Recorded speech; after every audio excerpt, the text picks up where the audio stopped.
First heard Sepultura when I must have been around 13 or 14 years old. It was hard to believe that there was metal actually coming out of Brazil. It seemed like it was coming from so far away, from a place that was really so different.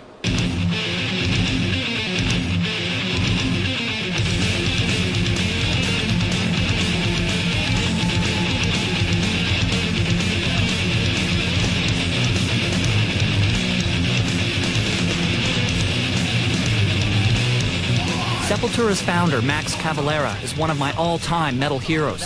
And finally I get the chance to ask him what it was like starting out as an extreme metal band in Brazil. Well, everything was a struggle, actually.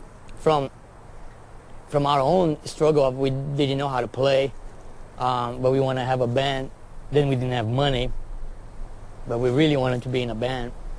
The money was never a problem, you know. You go around somehow. You figure out. Even how we look, we find ways. When we saw the Destruction album covers, they had bullet bells. So like, we have to look like those guys, man. You know, it's like, we look like shit, we look stupid. We need bullet bells. I think Igor came up with the idea, well, let's get a bunch of AA batteries, glue them together, take the picture from far. They will look like bullet bells. I was like, you must be nuts. It's not gonna work. And like, yeah, it will work. So you work on those batteries for like a couple of days.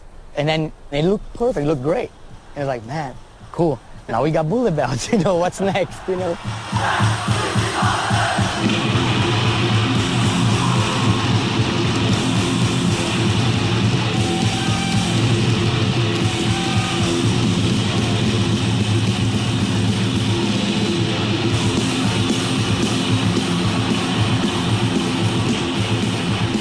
It was crazy, man. The Brazilian crowd just went nuts from the first note. You know, the entire stadium went crazy, mosh pit. My head's going 1,000 miles an hour. Like, this is my country. This is where I grew up. We're playing in the biggest stadium in the world of soccer. All the people that thought Sepultura would never make it, everybody's here watching this, and we're turning it up. You know, and we're playing everything faster than we ever did. Soldiers going nowhere. Soldiers blinded by their fate.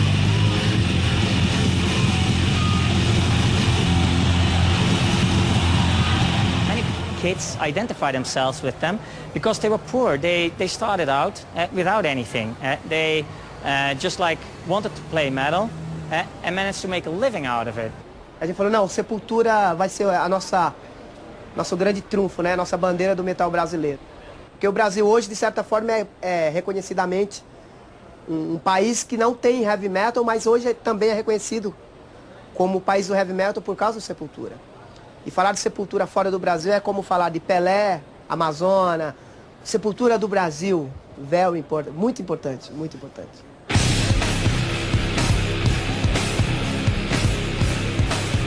A few years after I got into Sepultura, they surprised me when they added traditional Brazilian instruments into their music. This shocked a lot of people in the metal community, including their own record company. I think the owner said that he laughed, like, why they want to go with a bunch of naked Indians in the middle of the Amazon? Why don't they just record the album in New York? You know, something like that. You know, I think they didn't understand at first, but definitely when everything came focused, yeah, the project, that was awesome, man. You know, I think people were like blown away.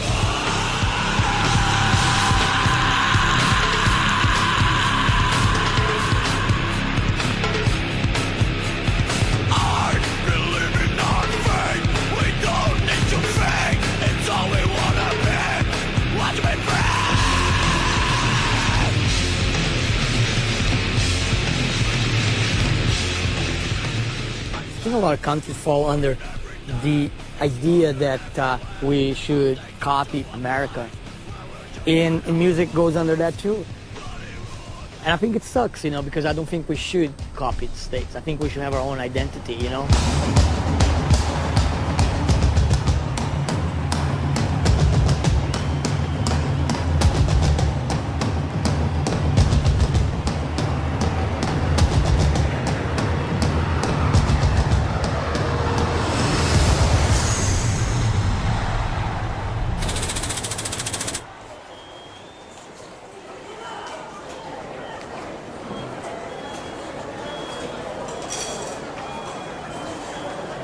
Dude, that is a huge subway system.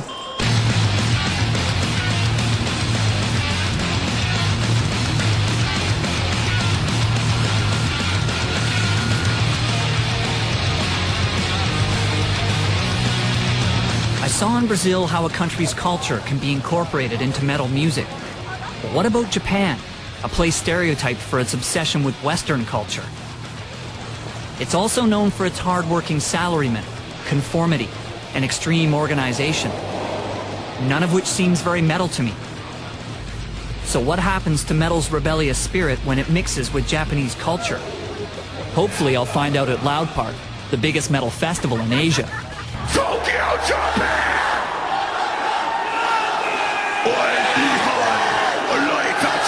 Lamb of God, walk with me in hell.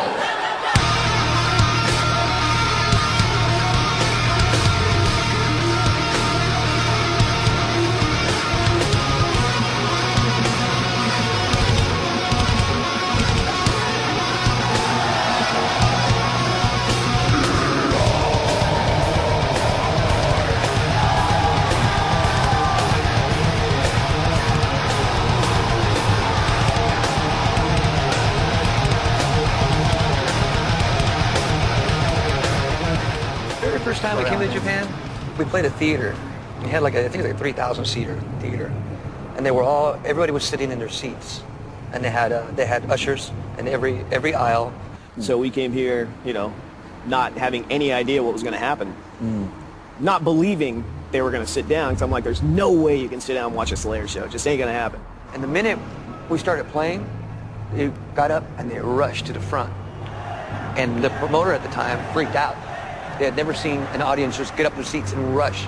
You know, and we were sitting there playing, and all of a sudden while we were playing, you could see all the ushers were like doing this. They made everybody get back in their seats. And everybody, so the rest of the show, they sat in their seats. They did this. Now the Japanese are moshing. Now the Japanese are body surfing. We've seen that complete evolution from when it wasn't allowed at all to now it's kind of like commonplace.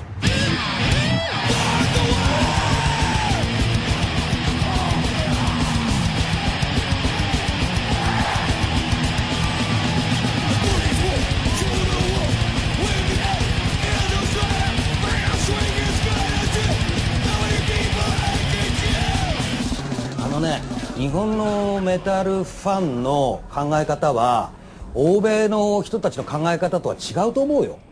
全然違う。で、例えばその社会への反抗だとか、社会の不満みたいなものをねメタルに求めているかって言ったら多分ほとんどがノーだな。例えばね、日本で社会への反抗とかね、それからその自分が社会の中で孤立していて、その何かその代償みたいなものをメタルに求めているかって言ったら全然違うよ。で例えばそのロックフェスティバルでも一緒ですけれども、非常にね彼らは礼儀が正しい。ゴミを捨てたりしてもそれを拾って持って帰ろうとする。自分がそのヘビーメタルのファンであると、例えばそれが悪魔的なイメージで語られるかもしれないけれども、それはコンサートの最中にこう乗っている時はそういうポーズをするんですけれども、そこから一旦離れると非常に礼儀正しい青年に戻るという感じです。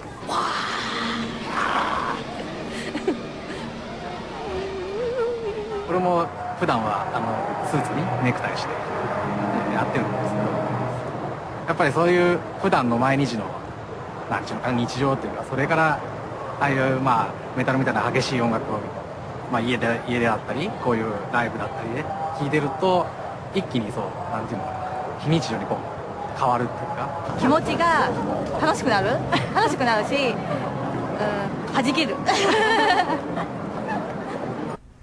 Sometimes Japan gets a little bit of a bad rap from people because of the way people kind of interact at the shows, or the lack of interaction or whatever. And to me, that's horseshit. I mean, it's a different way of expressing themselves, and we love going there, and we love all the toothbrushes that we get. We were wondering, of course, in the beginning if there was anything, we had bad dental hygiene or bad breath or whatever, but then again, you realize that it's their love. It's their way of showing love. Here, I have a toothbrush with some Japanese teddy bear on it or whatever, and it's like, okay, thank you.